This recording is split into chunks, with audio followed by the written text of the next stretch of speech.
Hi, welcome back to another edition of Real Estate here in Whatcom County with Sean Jeffrey. I'm with REMAX Real Estate. Been with them for 22 years, in real estate for 23 years. So I appreciate being able to do this video and send it to my clients and friends.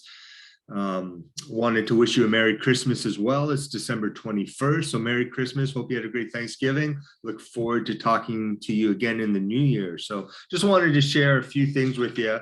I'm going to send out the email with this link, and you'll have the state of the market to give you a 2022 outlook, looking at rates, looking at home prices, looking at inventory, looking at financing, looking at how credit going to look like, distress sales, price changes, what the prediction is. So I'm going to send that out as well. And so I wanted to talk about the profile, what the 2021 looked like with buyers and sellers. This is from the National Association of Realtors. I'm just going to give you a few stats here and talk about them and try to keep this quick for you.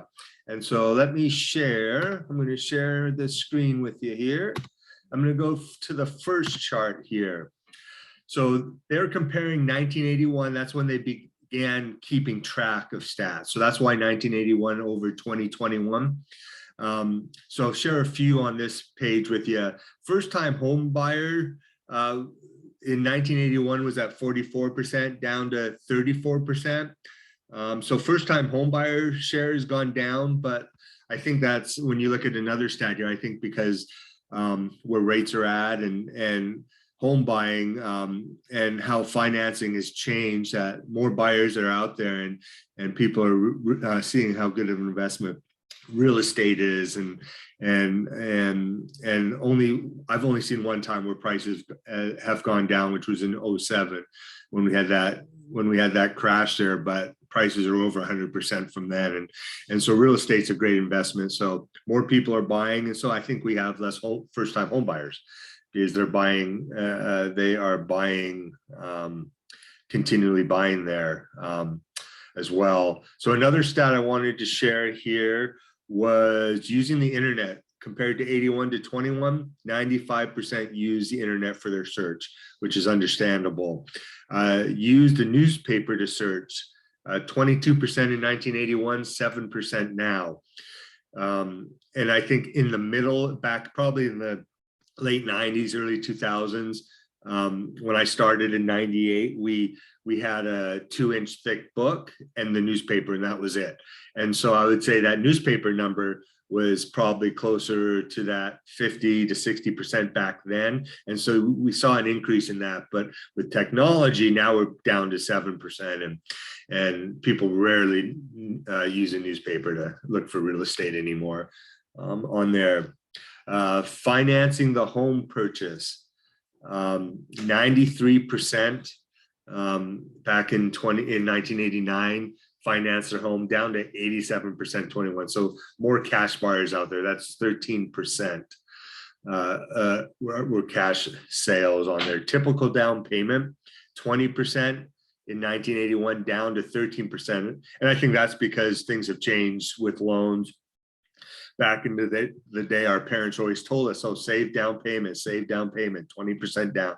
That was the general rule. Now, conventional loans, you can go 5%, FHA 3.5%, USDA, rural housing, first-time buyer type program, 0%, and VA 0%. Even though VA, a lot of times people go VA, it's not because it's 0%, it's because the rates are so low on there. One interesting fact, even though there were less first-time buyers, the age of the first-time buyer has increased a little bit. And I think that's because mobility, you get out of school, they're moving around a lot. So maybe you're not buying that first home so early. We're back in 1981, I would say people stayed around home more. And so buying at a younger age, et cetera on that. But that is an interesting stat there. I want to get to the second page here. Let's look at, start with characteristic of a home buyer. Actually, I'm not going to do that one. I'm going to bump down to this one here. I'll show you my arrow, my mouse here. At 28%, the primary reason for purchasing a home was the desire to own a home of their own. But for the first-time home buyer, this number jumps 65%. So at the 28%, they're buying a home, you're either downsizing, you're upsizing, you job change, you're moving school districts. And so there's a lot of reasons why people purchase a home. But for first-time home buyers, that 65% was pride of home ownership on there. And I wanted to share another document with you. Let's see. So just to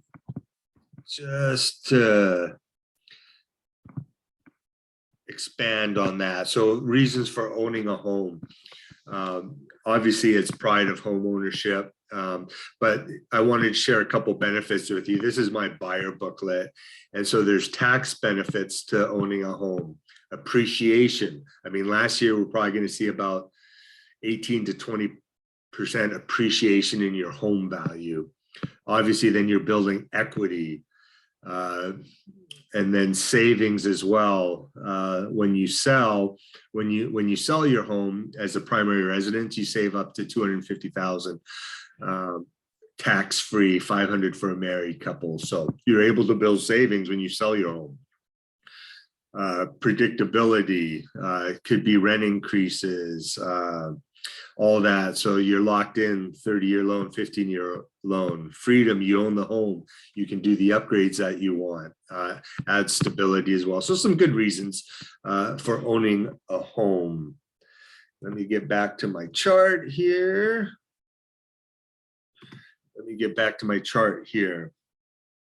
And so let's go to this one here. This is a crazy stat. Buyers typically purchase their homes for 100% of their asking price last year, with 29% purchasing for more than asking price. So that is crazy. Typically, you're paying 100%, but 29% paid above asking price. So seller's market, it's going to remain that way.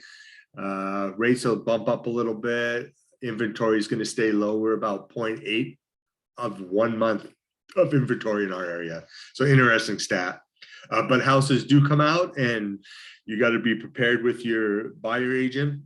One reason to use a buyer agent is as soon as that house comes on market, boom, we're out there taking a look at the house, getting out there. So it's real important to interview your buyer agent and be on the same page and be able to find that perfect house for you.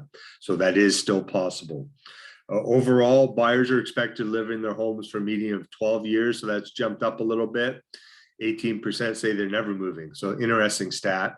Could be because they're locked in at 2.5%, but so that is an interesting stat. So then home buyer here, share a few on this page. 87% of buyers recently purchased their home through a real estate agent or broker, and 7% through the builder directly or the builder's agent on there. And that's a high number. And so that's a high number. Technology has been awesome because that just helps. The more information for a buyer, the better. They know their neighborhoods. They know what they're finding for prices. So when that house comes out, it used to be we'd show 30, 40 houses possibly. I had one client, we showed 60 houses back in the late 90s. And it's probably my first client actually. But now buyers are so educated with prices, with area, with market, and so they're able to pull. If you, a lot of times we go out the first time, they know what's out there. We go out, we're writing an offer that next day. So information is great, but you still need to work with an agent. And in my buyer booklet too, I just wanted to share real quick here. Got reasons to why you want to work with a realtor but I wanted to talk about why you're hiring an agent, why you're hiring me. It's not just to show a house and write an offer. There's a lot more to that.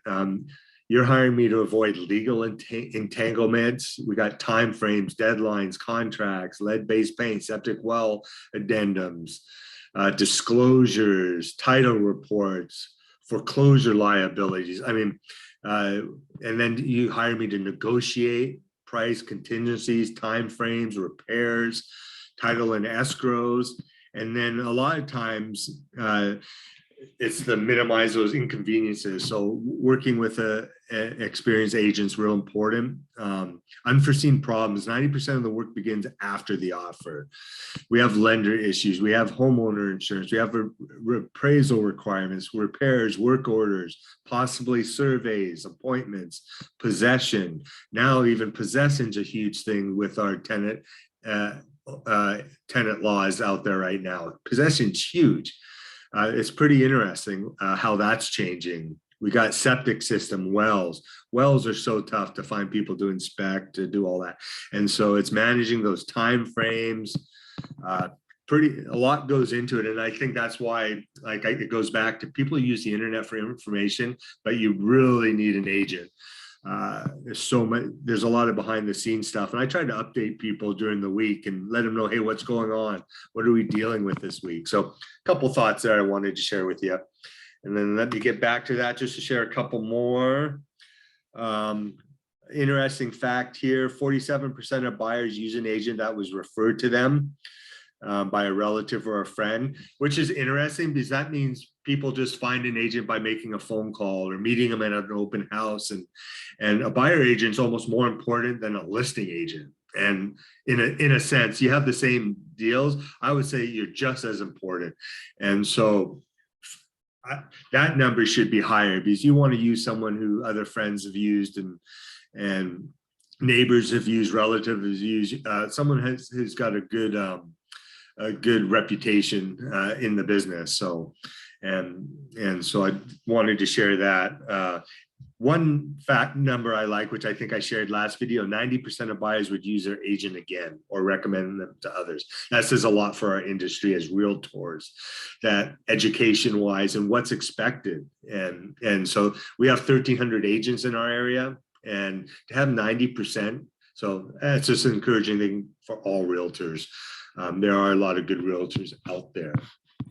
And then last couple that I wanted to share, talking about sellers. So this is here to compare with buyers. 68% of sellers found their agent through a referral and relative, etc., or an agent they've worked with before. And so for me, a lot of my business, I'm probably in that 85 to 90% range for my buyers and sellers are referrals or repeat business. And that's a number that's encouraging to me because I feel that means my expertise, my clients, you guys who are watching this video appreciate that. So just thank you very much. And so, yeah. And so one other stat I wanted to share, for sale by owners were down slightly this year, down to 7% only. And a lot of that is because I think, crazy not to put your house on the market. With 29% of the buyers paying more than list price. I mean, we're having, 20, 40, 50, 100,000 above list price with offers with low inventory. We're at 0.7 of 1 month of inventory. And I think nationwide we're about 2. And so that's why, but I sold my house for sale by owner because of convenience. Probably could have got more for the house, but it was someone I knew. They were going to enjoy their house like we did with their kids. And that's what we did. And I've helped a few clients. Probably had 2 other sales this year where they were not on market. Either a tenant bought it or a neighbor bought it. And my clients you know who you are, I appreciate that you call me to help you with that.